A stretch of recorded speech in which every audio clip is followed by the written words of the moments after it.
আসসালামু আলাইকুম। আশা করি সবাই ভালো আছেন। উমুকের অনেক সম্পদ, উমুকের অনেক স্বাস্থ্য, উমুকের অনেক মর্যাদা, উমুকের অনেক সন্তান সন্ততি, উমুকের অনেক মানে অনেক কিছু আমরা বলি বা সাফল্য বা উমুকের আমরা অনেক কিছু মনে করি যে সব কিছুই সে পেয়ে গেছে দুনিয়ার জীবনে। তার প্রতি কিন্তু হয়তো আল্লাহও সন্তুষ্ট, এরকম মনে করি। অপরপক্ষে আমরা মনে করি যে অমুক অনেক কষ্টে আছে, অমুক অনেক বিপদে আছে, অমুক অনেক রোগের ভিতরে দিয়ে যাচ্ছে, অমুকের অনেক লসে যাচ্ছে। মানে আমরা এইটা ক্যাটাগরি দেখে থাকি। আমাদের আশেপাশে এমন অনেক মানুষ দেখতে পারবেন যিনি কিনা সামাজিক, অর্থনৈতিক মানে সব কিছুতেই একটু বেশি বেশি পেয়েছেন আল্লাহ তালার পক্ষ থেকে। তিনি যেখানেই হাত দেন সেখানেই কিন্তু ফসল ফলান। এমনটা অনেক কিছু আমরা দেখতে পারি বা দেখি। তার উপরে আমরা এমন মনে করি যে আল্লাহ তালা তার উপরে নিজের হাতে দিয়ে দিচ্ছেন।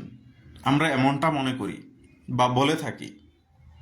এটা যে একটা পরীক্ষা, যে আল্লাহ তালার পক্ষ থেকে যে এটা একটা পরীক্ষা হতে পারে, এটা কিন্তু আমরা বেমালুম ভুলে যাই।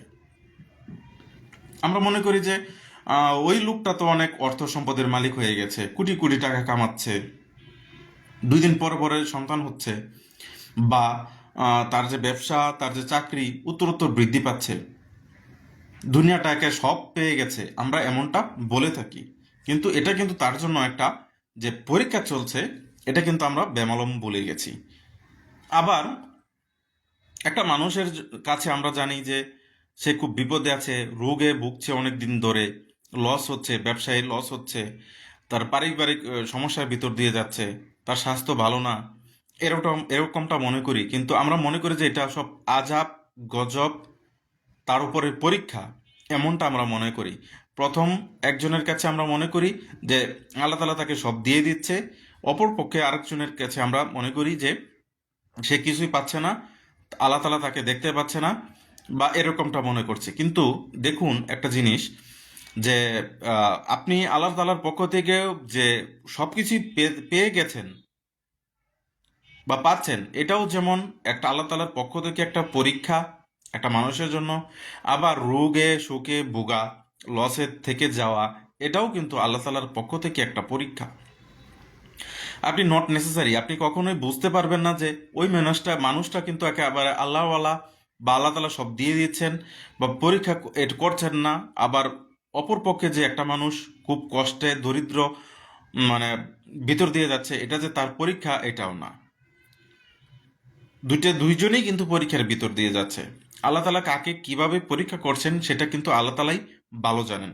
হ্যাঁ, অপরপক্ষে আপনি একটা জিনিস চিন্তা করে দেখুন, যে একটা মানুষ যে সবসময় ভালোর ভিতর দিয়ে যাচ্ছে, তার সারা জীবন যে ভালোর ভিতর দিয়ে যাবে, এটা কিন্তু না। আবার একটা মানুষ যে যদি খারাপের ভিতর দিয়ে যাচ্ছে, বা তার সব নেগেটিভ ভিতর দিয়ে যাচ্ছে, আপনি যদি দেখেন, তাহলে সে পরবর্তী সমাজে তার ভালো কিছু আসবে না বা ভালো কিছু আসে না, সেটা কিন্তু আপনি বলতে পারেন না। কারণ আকাশের যে মেঘ সব সময় থাকে না, আবার পরিষ্কার আকাশে হুট করে যে মেঘ আসে না, তাও কিন্তু না। এবং মেঘটা কিন্তু থাকে না। আপনি দিনের শেষে যেমন রাত আসে, আবার রাতের শেষে যেমন দিন আসে, এটাও যেমন অবিকল সত্য। তেমন একটা আপনিই চিন্তা করে দেখুন যে আপনার আশেপাশে অসংখ্য মানুষ রয়েছে, অসংখ্য ব্যক্তি রয়েছে, যারা যেখানেই শুয়েছে সেখানে সাফল্য অর্জন করেছে, এবং তারা আবার এখন গিয়ে দেখবেন যে তাদের সেই আগের অবস্থানটা নেই। তারা কিন্তু, আমি কিন্তু গতকাল একজনের সাথে কথা বলেছি, যে আমরা যখন ছোটবেলায় লেখাপড়া করতাম, কিছু কিছু প্রকাশনা প্রতিষ্ঠানের বই আমরা সবসময়ই পড়তাম।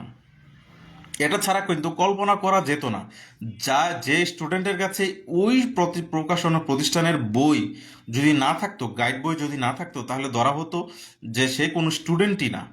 কিন্তু দেখুন, এই সময় এসে ওই প্রকাশনা প্রতিষ্ঠান কিন্তু নেই, ওই প্রকাশনার বই কিন্তু এখন আর চলছে না। আবার এই স্থানটা কিন্তু এখন দখল করেছে অন্য একটা কিছু প্রকাশনা প্রতিষ্ঠান। তাহলে আমরা কি বুঝতে পারি যে একটা মানুষের জীবন সবসময় একভাবে যাবে না। একটা প্রতিষ্ঠানের জীবন সবসময় একভাবে যাবে না। একটা মানুষ যখন সবকিছু পেয়েছে আল্লাহ তাআলার পক্ষ থেকে, ওটা কিন্তু একটা ক্ষণিক সময়ের জন্য। ভালো সুস্থ জীবন, ভালো আহ, আপনার কি বলে জীবন, তারপরে আপনার একটা মানুষের কল্যাণ, একটা মানুষের যে সম্মান, সব কিন্তু থাকছে। আবার একটা সময় এসে আর কিছুই থাকছে না, সেও কিন্তু অসুস্থ হয়ে যাচ্ছে, তার সম্মান নষ্ট হয়ে যাচ্ছে, এমনটা হচ্ছে যদি কিনা সে ধরে রাখতে না পারে। অপরপক্ষে একটা মানুষ রোগে শোগে বোগা, সাদ ইবনে আবু ওয়াক্কাসের কথাই ধরুন, যিনি কিনা সাহাবী ছিলেন। অসুস্থ রোগে পড়ে শোকে যখন ছিল, তখন সে বুঝতেই পারতো না যে তার সামনে সুদিন অপেক্ষা করছে, আরো দীর্ঘ যে হায়াত। তিনি কিন্তু জান্নাতে সুসংবাদপ্রাপ্ত একজন সাহাবী। তিনি কিন্তু তার ভিতর তার সময়টা কিন্তু খারাপ গিয়েছে। সে কিন্তু জানে না তার যে সামনে সুস্থ একটা জীবন অপেক্ষা করেছে। সে যে অসুখের ভুগেছে, সে কিন্তু তার যে সহায় সম্পদ, এই সহায় সম্পদটা কিন্তু মানুষের কল্যাণের জন্য বিলিয়ে দিতে চেয়েছিল। হযরত মুহাম্মদ সাল্লাল্লাহু আলাইহি সাল্লামও বলেছিল যে তুমি তোমার পরিবারের জন্য রাখো। তাহলে সেখান থেকে কিন্তু একটা মানুষের উত্তীর্ণ অবস্থা হয়েছে, ভালো অবস্থার দিকে গেছে। সে কিন্তু আরো ৪৫ বছর সুস্থ স্বাভাবিক অবস্থায় কিন্তু ফিরেছে। আপনি কিন্তু একটা মানুষ যখন অসুস্থ অবস্থায় থাকে, বিপদ অবস্থায় থাকে, লসের ভিতর দিয়ে যাচ্ছে, আপনি কিন্তু কনফার্ম বুঝতে পারবেন না যে না, এটা আল্লাহ তাআলার পক্ষ থেকে যে তার জন্য একটা শাস্তি, কিংবা আর ওই ব্যক্তির জন্য একটা নিয়ামত। এটা আসলে কখনোই বলার অপেক্ষা রাখে না। কারণ একটা মানুষ যখন আবার এই দিনটা পরিবর্তন হয়, যে আজকে ভালো তার আগামী দিনগুলো খারাপ যাবে, যার যে আজকে খারাপ অবস্থায় আছে তার পরবর্তী সময় কিন্তু ভালো যাবে, এমনটা হয়। আপনি কখনোই বুঝতে পারবেন না যে কোন মানুষের অবস্থা কেমন। আবার আপনি এটা বুঝতে পারবেন না, একটা মানুষ কিন্তু সবসময় খারাপ অবস্থার ভিতর দিয়ে গেছে, মৃত্যুর আগ পর্যন্ত কিন্তু খারাপ অবস্থার দিকে গেছে, তারপরেও সে এমন কিছু পেয়ে গেছে আল্লাহ তাআলার তরফ থেকে, এটা আপনি বুঝতে পারবেন না। আবার আল্লাহ তাআলার পক্ষ থেকে অনেক কিছু পাওয়ার পরেও দিন এবং দুনিয়া দুটেই কিন্তু সে নষ্ট করে ফেলেছে। এটা আল্লাহ তাআলার পক্ষ থেকে আপনি হয়তো মনে করছেন যে ভালো, সবকিছু পেয়ে গেছে, ধন সম্পদ অর্থ বা শারীরিক সুস্থতা সবকিছু, কিন্তু পাওয়ার পরেও কিন্তু সে আল্লাহ তাআলার একটা সাজা ভোগ করেছে। সে কিন্তু দিন ইসলাম আল্লাহ তাআলার পক্ষ থেকে সবকিছু কিন্তু দূরে সরে রয়েছে, এটাও কিন্তু হতে পারে। সুতরাং আমরা মোটেই এমনভাবে বলবো না যে কোনটা সাজা কোনটা পরীক্ষা। আল্লাহই জানে কাকে কোনভাবে পরীক্ষা করছেন, কাকে কোনভাবে সাজা দিচ্ছেন। আজকে যার ভালোর সুদিন, কালকে হয়তো তার খারাপ দিন, কালকে যার খারাপ দিন, আজকে তার সুদিন, বা পরবর্তী সময় তার সুদিন আসবে। সবাই ভালো থাকবেন এবং সুস্থ থাকবেন। সালাম আলাইকুম।